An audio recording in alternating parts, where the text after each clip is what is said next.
everybody. It's Jeff and Jeff. It is. Back in Jeff's office for a little bit of time together in the 7th of 8 studies. That's right. Looking at losses and gains in times of trouble. And I'm going to ask you a little bit about hopes and things, because we're going to talk about hope today. Hopes when it comes to golf. Every one of us, no matter what level we're playing at, we go into a round of golf with hopes for what this day is going to bring. That's right. And it might be, around under par if you're that level. It might be around under bogey if you're at that level. Doesn't matter. Right. But that hope can be challenged in about 3 holes. Or on the practice tee before you even get going, right? Right. Before you get going. I mean, obviously, over time, you kind of learn the practice tee and the golf course are so unrelated. Right. But, we it's hard to tell our minds that. So, Jeff, the round is slipping away. My hope of the best day out here, is going away. How do I keep playing the game and enjoy the day when that's happening? Yeah, well, from a competitive sense, you're I've struggled. I'm an emotional guy. I'm passionate. I know you are too. We both can get pretty discouraged. Sure. We have watched each other get discouraged on the golf course. One of the things you learn from the sports psychologists, 2 things. Well, shot at a time. It's used over and over and over and over, just to stay in the moment. And one of the ways that you stay in the moment is through pre-shot routine. I mean, if I were to save a lot of you, and again, if you're a sports psychologist, forgive me, Dr. David Cook, etc., friends of our ministry.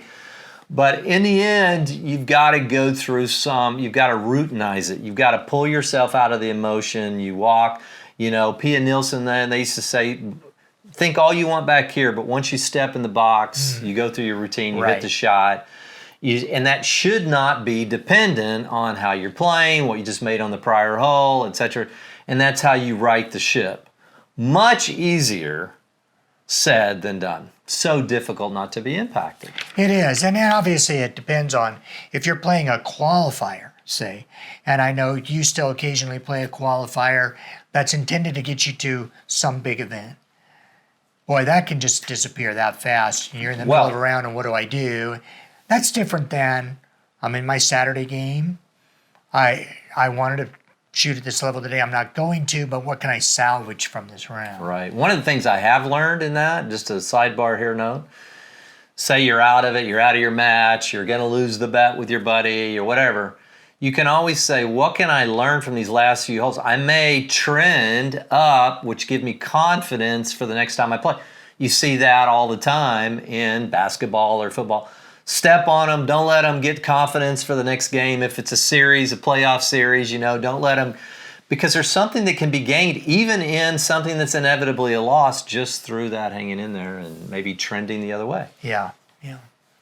Well, let me turn this kind of swiftly and in a large way to Abraham. And I don't mean Lincoln. I mean even farther back than that. Yeah. Abraham, the original man of faith. Mm-hmm. And, God taught Abraham a number of things in his life. And there's this wonderful verse in Romans 4 where it says, against all hope, Abraham in hope believed. Yes, that's right. And going forward, and so he still offers up Isaac, even though, this is the son I waited for. And even before Isaac, it was like, is there any hope I'm ever going to have a child? Yeah. It looked like that expression that we always use, against all hope. But somehow he had hope. Even when trouble said, against all hope, buddy. And he still had hope. How do you do that? In fact, you go on in the next few scriptures, it says he didn't waver in unbelief. He did not waver, but he actually grew stronger through the process. Now, I will say this. God intervenes along the way still. It's not like you just go 25 years between promise and then that. You grow in relationship. You can be close to Jesus daily, even though the promise may not be fulfilled. Your circumstance of trouble is not being eradicated, but you can grow daily with your relationship with Jesus and get the confidence in those little daily bread moments that you have with your Creator that actually lend themselves to finally saying, well, I'm going to be okay even if he doesn't take care of this. Right.